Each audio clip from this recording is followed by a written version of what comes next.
Assalamualaikum warahmatullahi wabarakatuh. Salam jumpa untuk sobat dan sedulur KB, pecinta dan penonton channel Radio Cinde. Kita ketemu lagi di hari ini, dan spesial hari ini kita akan membahas masalah hari jadi dalam rangka menyambut hari jadi Kota Indramayu ke-495 tahun 2022. Untuk sobat dan sedulur semua yang belum subscribe, silakan subscribe terlebih dahulu, dan jangan lupa tombol loncengnya diklik agar tidak ketinggalan informasi berikutnya. Pada kesempatan hari ini kami akan berbagi tentang menyambut hari jadi Kota Indramayu ke-495. Sobat, Anda tahu bahwa hari jadi Kota Indramayu adalah tanggal 7 Oktober dan tahun ini masuki tahun yang ke-495. Artinya Indramayu sudah ada sejak tahun 1527 dan ditentukan tanggalnya adalah tanggal 7 Oktober. Tahukah sobat semua bagaimana menentukan tanggal hari jadi Indramayu? Hari ini kita saksikan pernyataan dari seorang saksi hidup dalam menentukan hari jadi Indramayu yang terungkap dalam obrol-obrol Lembaga Kebudayaan Indramayu yang ke-32. Selamat menyaksikan.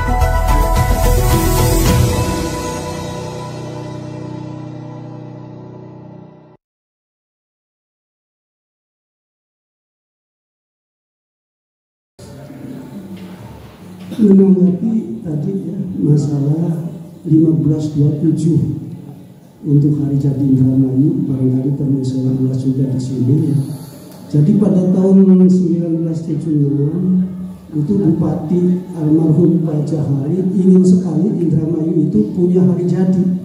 Jadi fokusnya ingin punya hari jadi seperti juga daerah-daerah yang lain, sehingga beliau membentuk tim penetapan hari jadi Indramayu yang diketuai oleh Bapak Kaya Nata Prawira, waktu itu Ketua DPRD, dan mengumumkan kepada warga masyarakat untuk menulis makalah tentang kapan hari jadi Indramayu. Jadi tidak ada dasar dari latar belakang akademis sejarah dan sebagainya. Saya sendiri latar belakangnya bukan sejarawan ya, jauh sekali disiplin ilmu saya. Hanya saya tertarik dengan itu. Dan salah satunya yang menulis tentang makalah hari jadi Indramayu itu adalah saya ya. Semuanya ada 4, Pak Suwardi yang dari Jatibarang, kemudian Pak Kartasujatma, bapaknya Pak Inu, kemudian saya, Pak Sucipto, dan Pak Haji Dasuki ya, ada 4. Nah dari ke-4 tadi 1 sampai dengan 3 ini gugur ya. Artinya dalam forum ya, dalam forum ketika menghadapi sanggahan ya. Ini tempatnya di Wisma Dharma pada waktu itu. Sidang pertama di Aula Pemda, waktu itu DPRD-nya di situ gedungnya. Kemudian di Wisma Dharma ya, di Wisma Dharma tinggal Pak Dasuki. Setelah penjelasan apa yang dipaparkan Pak Dasuki oleh beliau, itu ditarik suatu kesimpulan ini, bahwa hari jadi Indramayu pada tahun 1527. Nah, ini ya kesimpulannya 1527. Kemudian oleh moderatornya waktu itu almarhum Pak Jaya itu ditawarkan, barangkali ada yang menanggapi. Nah, waktu itu saya menanggapi. Saya bahkan menanyakan kepada beliau ya, Bapak Haji Dasuki, punten saya bilang, Pak, sumber Bapak dalam menuliskan hari jadi yang kesimpulannya pada tahun 1547 ini sumbernya dari mana? Dia mengatakan dari Babat Dermayu. Nah itu tadi, saya kelas 4 SD hafal Babat Dermayu. Jadi kalau benar itu dari Babat Dermayu, akhirnya saya tanyakan begini sih, berdasarkan cerita Babat Dermayu ya, sebelum nama Dharma Ayu ini diresmikan, ini berdasarkan kabar legenda ya, bukan. Sebelum nama Dharma Ayu ini diresmikan, setelahnya Endang Dharma bertempur dan cebur ke Sungai Cimanuk kan, berpesan supaya wilayah Cimanuk ini diganti namanya menjadi Dharma Ayu. Nah, Raden Wiralodra ini keyuyun istilah orang Indramayu. Beliau datang ke saudaranya di Pegaden, namanya Raden Wirastro, menyampaikan bagaimana ya, bagaimana untuk masalah pergantian nama ini. Akhirnya kata Raden Wirastro, ya sudah, silakan pulang, proklamirkanlah nama Dharma Ayu ya ke masyarakat Pedukuhan Cimanuk, sebab dulunya namanya Pedukuhan Cimanuk kalau berdasarkan dapat sampaikan. Nah, akhirnya sebelum sampai ke Indramayu ini yang titik masalah yang saya tanggapi yang tidak bisa dijawab oleh Pak Basuki ya. Artinya begini, berdasarkan cerita Babat Dermayu, sebelum sampai ke Pedukuhan Cimanuk, Raden Wiralodra ini dicegat oleh pasukannya Arya Kemuning ya, di situ pasukannya Arya Kemuning yang tadi sudah disampaikan, yang baru saja menaklukkan kerajaan Galuh. Setahu saya ya, kerajaan Galuh ditaklukkan oleh Arya Kemuning itu pada tahun 1528 masih. Nah sekarang kalau Pak Basuki mengatakan bahwa ini 1527, ini kan bertentangan kata saya itu ya. Secara logika kan nggak masuk akal. Beliau tidak bisa menjawab pada waktu itu ya. Nah akhirnya Pak Jahari ngomong kan, lah kalau caranya begini Indramayu itu tidak akan pernah punya hari jadi katanya. Mentok ya, mentok sih. Iya. Jadi sekarang begini Saudara Urip, gimana kalau kita sepakati saja Indramayu lainnya tahun 1527, saudara keberatan tidak? Loh ya tidak Pak, keberatan apanya ya? Tidak Pak, mangga saja ya, mangga saja. Hanya saya ingin supaya hari jadi 1527 ini jangan ditetapkan merupakan harga mati ya. Ini sifatnya temporer kan, sebelum ditemukan kajian-kajian yang bersifat ilmiah, dan alhamdulillah sekarang dialih oleh rekan kita. Nah, jadi nggak keberatan. Sudah ketemu 1527, kemudian muncul tanggalnya berapa kan gitu ya, bulan apa. Nah, akhirnya dari forum yang hadir itu ya, dari yang hadir para sesepuh dan sebagainya, itu ada yang mengusulkan antaranya Pak Jamara ya dari Sindang, bahwa zaman dulu orang ketika meresmikan hari-hari bersejarah itu pada bulan, kalau tidak bulan Mulut ya bulan Muharram kan gitu ya. Akhirnya disepakati ya sudah bulan Muharram saja katanya. Satu Muharram ya, satu Muharram. Sudah sependapat semua. Iya sependapat. Nah saya ngacung, saya keberatan. Nah, masalah apa? Cirebon saja hari jadinya satu Muharram. Kita yang di sini dapat ngarang satu Muharram. Apa kata mereka kan ya? Jadi ya walaupun ngarang jangan jiplak kayak gitulah gitu ya. Nah, akhirnya bingung lagi kan. Ya udah sekarang bagaimana menurut Saudara Urip? Kalau menurut saya begini sudah. Satu Muharram kalau tahunnya 1527 dan tanggalnya disetujui satu Muharram ya tinggal dikonversi saja. Ini tahun Masehinya satu Muharram 1527 itu tanggal berapa, bulan apa, tahun 1527. Ada tidak yang bisa? Wah susah. Nah akhirnya Pak Sumarjo ya, Pak Sumarjo itu dari Sindang ya, ini bahasa daerah dari Sindang. Saya bisa katanya untuk menghitungnya ya, bahwa satu Muharram 1527 itu tanggal berapa? Ya sudah sampai besok bubar kan. Nah besok akhirnya rapat lagi, sudah ketemu, sudah ternyata satu Muharram 1527 itu jatuhnya pada tanggal 7 Oktober 1527. Ada yang keberatan, ada yang menyanggah. Itu dari orang Katolik ya. Itu antara tahun 1520 sampai dengan 1530, kalau tidak ada masalah perubahan ya, perubahan waktu, memang benar katanya Jatim. Cuman 1520 sampai 1530 ini dipastikan ada perubahan waktu katanya. Jadi tidak jadinya segitu ya. Tidak harus melakukan fungsi itu. Lah kan susah lagi. Ya, gimana? Akhirnya ya sudahlah kesepakatan aja gimana? 1527 7 Oktober.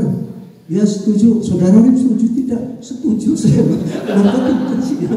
Saya setuju. hanya pesen ya supaya jangan dipatenkan yang gitu. Suatu saat supaya ada yang mencoba untuk menggali secara ilmiah. Jadi itu barangkali ya saksi sejarah. Terus terang saya saksi sejarah di antara yang 4 itu, dan rekan-rekan dari tim penetapan hari jadi Indramayu ya, saya kayaknya saya yang masih tersisa ini. Jadi demikian ya, ini masukannya. Nah, terus yang tadi disampaikan ada kontroversi yang perlu diklarifikasi bahwa 1528 kan Raden Wiralodra sudah ada ya.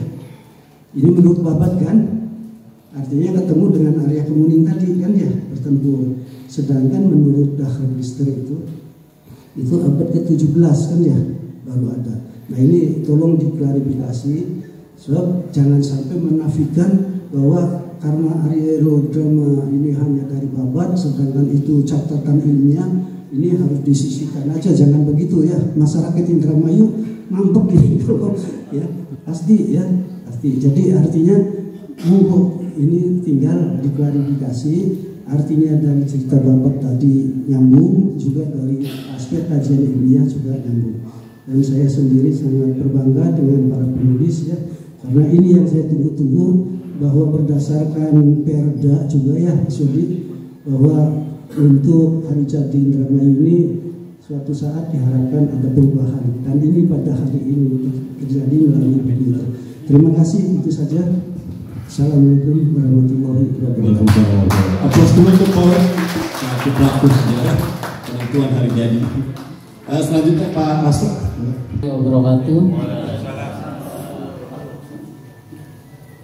Bagi saya yang kuliahnya waktu itu jurusan bahasa Indonesia, ini adalah sastra. Sedangkan sejarah tidak seperti ini. Tapi itu pandangan pertama. Pandangan kedua, ketiga, dan seterusnya, ketemulah dengan Pak Urip Sucipto senior yang ternyata nyambung. Artinya ini sejarah, fakta yang diluncurkan tahun 77 itu harusnya ditindaklanjuti, bukan seperti kitab suci yang tidak boleh diutak-utik. Dan Pak Urip ternyata tahun 77 juga punya pesan seperti itu. Jadi sepanjang tahun 2000-an saya sudah membeli beberapa buku kajian dari daerah lain, bukan hanya Indramayu, untuk menjadi kajian tandingan. Dan alhamdulillah pernah nyambung. Tahun 2007 mengadakan seminar sejarah Indramayu dengan pembicara kalau tidak salah 7 orang. Dan dari Indramayu saya mencari narasumber itu, ketemunya cuma 2. Yang lainnya tuh Profesor Agus Aris Munandar UI, kemudian Profesor Sobana dari Unpad, juga Dr. Mumuh Muhsin dari Unpad, kemudian Dr. Bambang dari Cirebon, Pak Sutaji juga dari Cirebon, dan 2 orang itu adalah Pak Urip dan satu lagi saya. Lah kamane sih lho. Oh ya, honornya ada honornya. Ya sebagai narasumber, ya sebagai ketua panitia, dari amplop dari loro. Kemudian dari situ terbongkarlah salah satunya oleh Profesor Sobana dari Unpad, sebab pada buku itu tertulis begini: hari lahir Indramayu itu adalah 1 Sura 1400 Saka. Di buku sejarah tadi seperti itu sebelum dikonversi. Kata Pak Sobana, ini tidak masuk akal. 1 surah itu penanggalan Jawa Islam.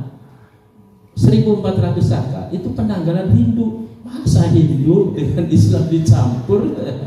Sebelum dikonversikan ya jangan dulu dicampur antara penanggalan Islam dengan penanggalan Hindu. Salah satunya yang saya ingat seperti itu.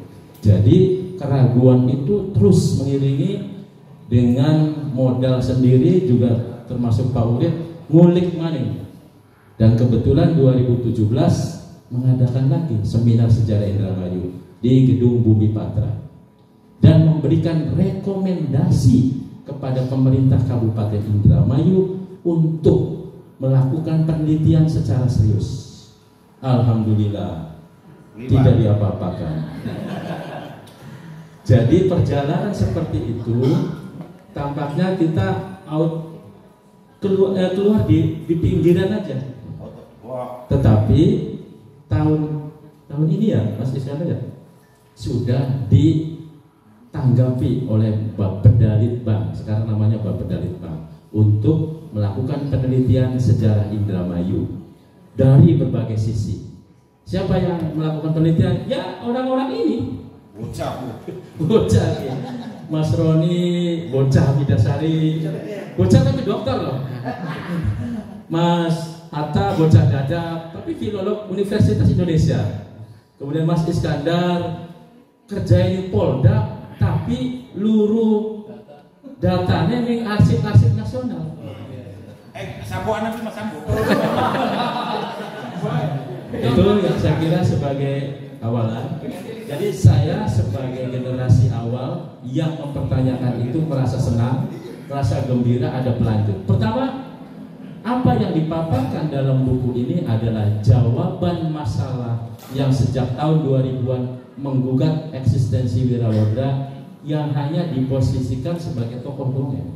Dalam kajian 1977 itu Wiralodra hanya sebagai tokoh dongeng, belum bisa diakui secara abstrak oleh para akademisi sebagai tokoh sejarah. Tapi buku ini sudah menaikkan derajat Wiralodra menjadi tokoh sejarah. Yang kedua, ditulis dengan metode yang sesuai, metode sejarah dengan tahapan heuristik, kritik, interpretasi, historiografi. Yang ketiga, kronologis yang diketemukan bukan lagi berdasarkan babat yang bernuansa sastra dengan interpretasi seadanya. Jadi langka malah Wiralodra ketemu macan, bertaruh, macannya hilang. Langka ya, Bima Samsudin ketemu dengan Dewi Larawana, Dewi Larawana ayu di tengah alas, kemudian hilang. Tidak ada kajian seperti itu. Yang keempat, ditulis oleh anak-anak muda Indramayu yang gigih mengulik berbagai sumber dan tanpa APBD. Nanti APBD-nya diberi oleh tokoh-tokoh yang lain. Asal prestasi bonus dapat. Lanjut Mas Faris. Dan dari biografi Wiralodra itu setidaknya ada 2 sumber utama yang dijadikan penulisan buku ini, berdasarkan naskah kuno dan berdasarkan arsip asing. Yang baru 2 yang saya lihat. Sebenarnya bisa ada satu lagi berdasarkan kajian arkeologi. Tapi kajian arkeologi itu biayanya luar biasa. Misalnya tadi yang ditanyakan Mas Surya mengenai cakra, gagak perala dan seterusnya itu, setahu saya belum pernah diteliti oleh akademisi, oleh para arkeolog. Kalau diteliti oleh para arkeolog itu, ini bahannya dari mana, terbuat dari apa, kecenderungannya tahun berapa, bentuknya menyerupai kecenderungan kerajaan apa dasar, belum pernah. Jadi kalau belum pernah, ya belum bisa dijadikan rujukan sejarah. Sehingga nanti Pak Urip minta bantuan Profesor Agus Aris Munandar untuk meneliti itu. Syukur-syukur gratis. Kayak sore kiem. Begitu pula kita tidak menafikan tentang gambar Wiralodra. Gambar atau foto Wiralodra itu harusnya mengikuti narasi dulu. Narasinya seperti ini baru digambar. Bukan gambar, kitanya ikut gambar. Pertama, Wiralodra itu pernah digambar oleh saudara Agung Abdul Ghani mengikuti naskah babat. Sehingga gambarnya seperti itu. Seperti era Majapahit karena mengikuti babat. Gambar yang kedua digambar oleh temannya Mas Iskandar mengikuti naskah yang seperti buku ini, sehingga rupa dan busananya mengikuti era Mataram. Nanti besok Mas Faris akan menggambar lagi. Karena gambar itu bukan arsip ratusan tahun, dibuat bulan minggu istilahnya. Ya, naskah kunonya sudah disebutkan tadi, arsip asingnya juga sudah disebutkan tadi. Oke, lanjut lagi. Jadi kalau saya baca, Wiralodra itu ternyata manusia biasa. Bagi saya Wiralodra itu sesuatu yang wajar saja, naik derajat menjadi apa dan berasal dari siapa berdasarkan sumber-sumber tadi ternyata pertama namanya Bagus Taka, atau bisa jadi namanya Taka saja. Bagus itu ini kene kok nang, ya kan? Nang, atau di Sapone Cung, karena Gus, Taka aja namanya. Jadi kan orang biasa. Kemudian melamar di Akademi Militer apa menjadi prajurit di Mataram. Kemudian menjadi mantri di Desa Ando, jadi PNS lah kalau mantri itu zaman sekarang ya. Kemudian ketika Mataram melakukan penyerbuan ke Batavia, otomatis terbawa dan penyerbuan itu mengalami kekalahan. Kemudian setelah mengalami kekalahan tidak pulang ke daerahnya, berniaga atau dagangan di kawasan Dermayu Batavia, yaitu pada Mataram masa Sultan Agung dan Amangkurat I. Jadi bagi saya Wiralodra itu memang ya Adipati pertama Indramayu, tetapi sebelumnya juga kita menginterpretasikan orang biasa. Selanjutnya ini yang menjadikan orang itu tidak memiliki prediksi untuk nasib saya itu apa. Ternyata bernasibnya sangat wujud. Dijadikan Bupati Wedana pada masa Amangkurat II, yang tugasnya adalah mengawasi tanah Mataram dari Indramayu, Pamanukan sampai Ciasem. Dan pernah juga 3 tahun kemudian Wiralodra itu mengirim surat yang menyatakan bahwa beliau sudah tua dan merekomendasikan anaknya Wirapati sebagai penggantinya. Kenapa sudah tua? Karena penyerbuan Batavia 1629 kemudian dijadikan Bupati Wedana 1678, berarti selisih waktu sekitar 49 tahun kemudian. Kalau pada waktu penyerbuan umurnya 20, 49 tahun kemudian berarti umurnya 69. Jadi wajar sudah tua. Maka digantikanlah oleh Wirapati tahun 1682. Jadi masa sebagai Bupati Wedananya sekitar 4 tahun. Jadi bagi saya perjalanan ini begitu rasional, berdasarkan arsip maupun berdasarkan babat itu nyambung. Nah, kalau tadi ada yang bertanya kenapa tidak 1527? 1527 itu seperti diuraikan Pak Urip, seperti ditanyakan oleh Prof. Sobana, tidak ada argumentasi yang kuat sebagai landasan sejarah, hanya ngarang. Kenapa aja satu surat? Karena satu surat itu biasanya orang Jawa tuh kalau selamatan satu surat itu kan tidak argumentatif. Kemudian kenapa mengambil 1400 saka? Tidak ada prasasti yang menjelaskan itu. Dan akhirnya masuklah tafsir saya.